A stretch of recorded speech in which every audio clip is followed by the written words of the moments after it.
Mesdames, Messieurs, bonjour. Très heureux de vous retrouver ici en direct de la Grande Halle de Cournon à Clermont-Ferrand dans le cadre du sommet de l'élevage. Et on va parler politique et agriculture dans notre émission Politique à la ferme.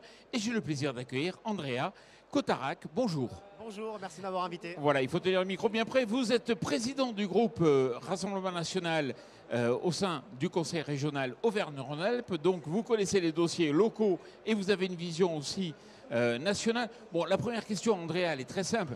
Vous avez un parcours atypique, on va vous la faire à chaque fois, je vais vous la faire, mais je trouve ça intéressant de comprendre comment vous avez pu être au sein de la France Insoumise et passer au Rassemblement National. Bon, la France Insoumise a changé sur bien des sujets. C'est peut-être pas le sujet du jour, mais on va en parler. Jean-Luc Mélenchon sur la religion, notamment sur l'islamisme, qui est une doctrine politique.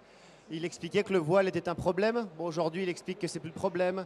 Il expliquait que le burkini était un affichage militant, donc islamiste politique.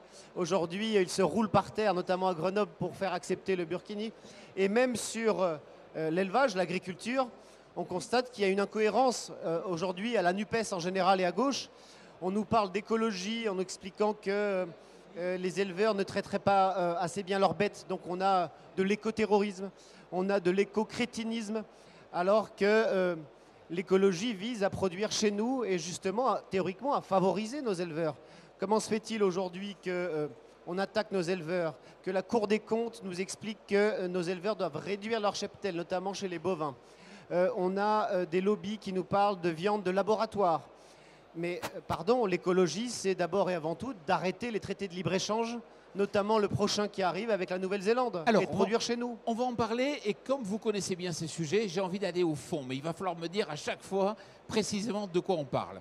Tout le monde est contre les traités libre-échange, les agriculteurs, les politiciens. Quand vous venez ici au salon, vous dites tous la même chose, et au final, on n'a que des traités libre-échange, et les clauses miroirs, on les attend. Pourquoi ?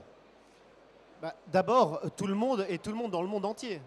Parce que moi, j'ai assisté à des négociations, notamment avec l'Inde, traité de libre-échange entre l'Union européenne et l'Inde.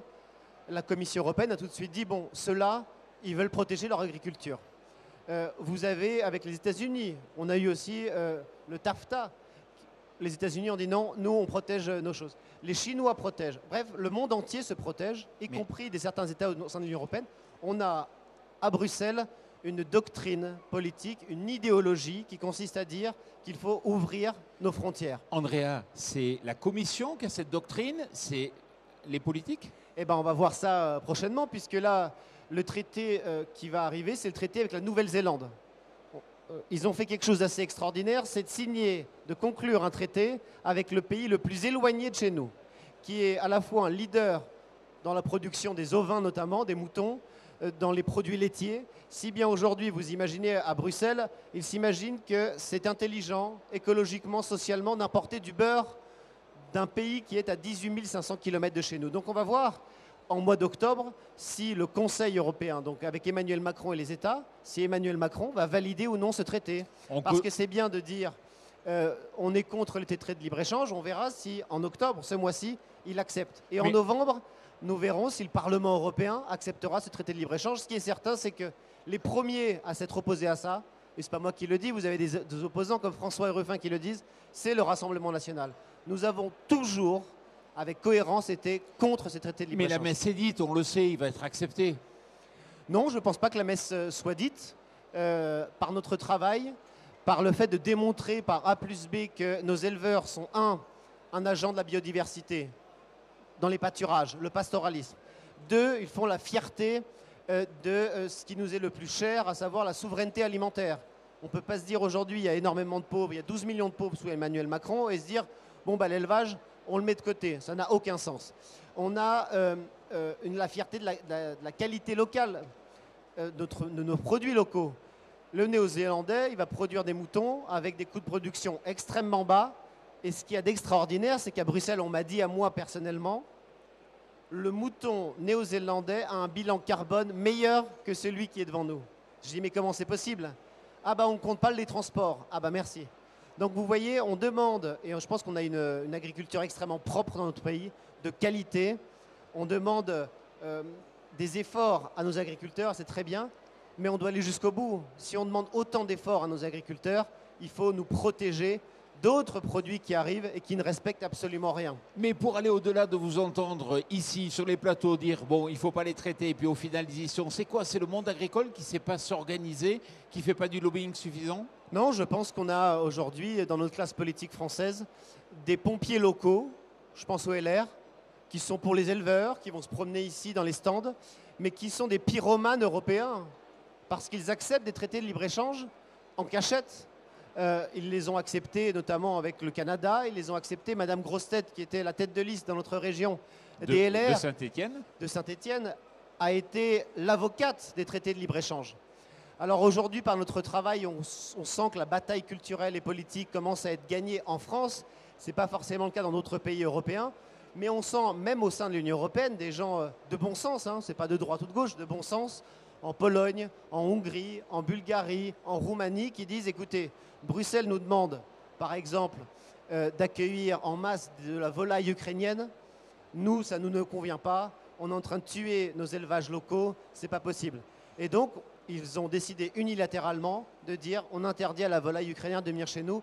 Bruxelles n'a pas émis de sanctions. Pire, elle a même offert des chèques. Donc, ce qui prouve que le bon sens, résister à une idéologie qui n'a aujourd'hui plus aucun sens face aux enjeux du XXIe siècle, produire local, favoriser nos filières d'élevage, favoriser ces femmes et ces hommes qui protègent la biodiversité, qui font du pastoralisme.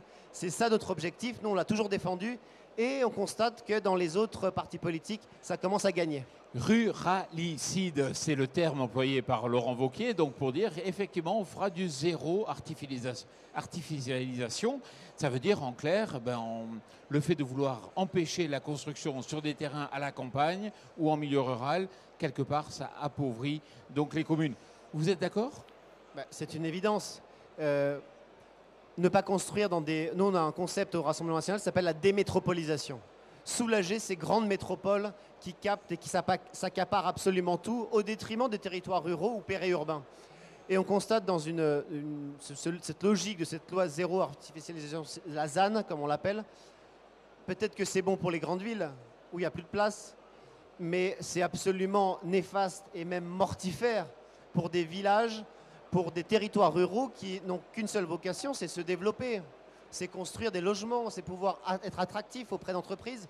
Donc nous, effectivement, pendant la campagne présidentielle, on a proposé la démétropolisation, faire en sorte de faire revivre nos territoires ruraux. Donc M. Wauquiez a raison, il ment sur un point où il dit on ne le fera pas.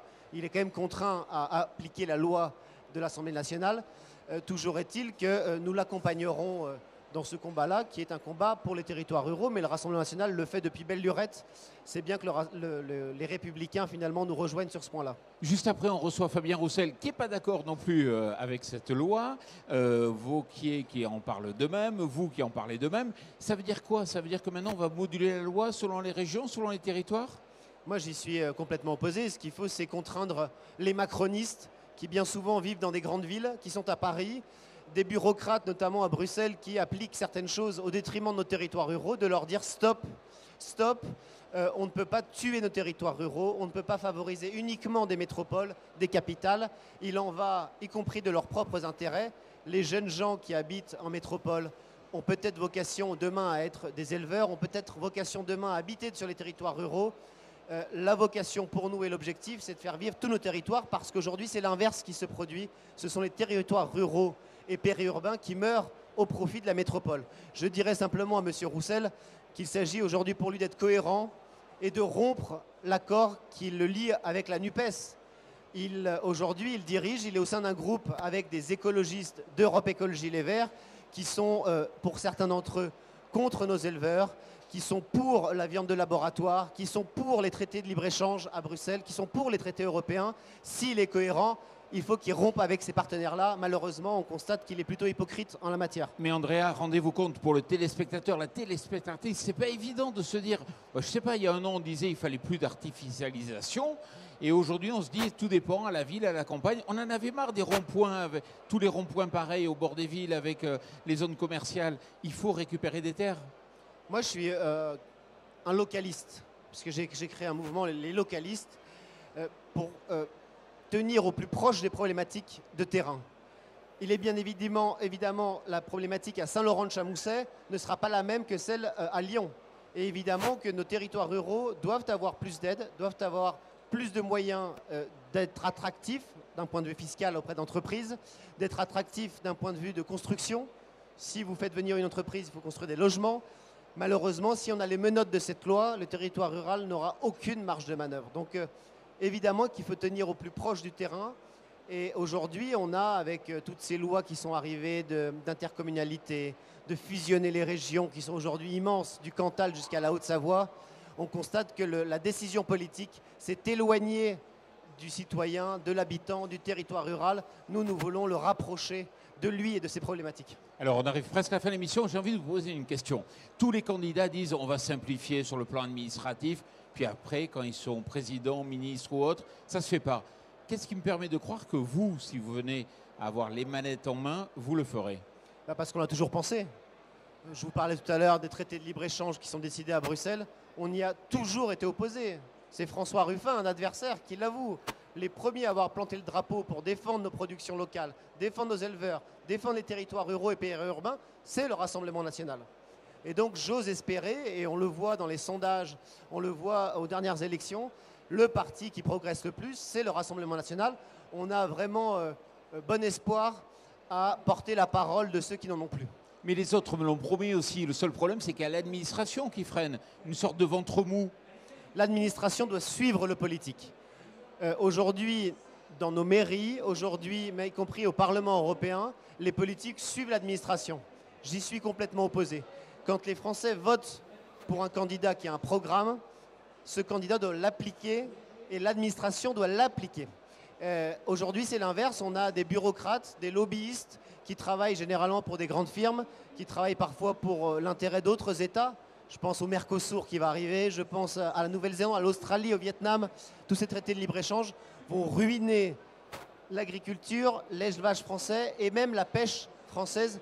Notamment, je pense au Vietnam, dans l'élevage de certains poissons. Si on défend la qualité, si on défend le local, si on défend la souveraineté alimentaire, si on défend le pastoralisme, la défense de notre biodiversité, eh bien manifestement, on vote Rassemblement national aujourd'hui. André Cotarac, merci beaucoup d'être venu ici sur le plateau TV de TV Agri pour nous parler et expliquer votre vision de l'agriculture. Merci à vous. Et surtout, merci à vous.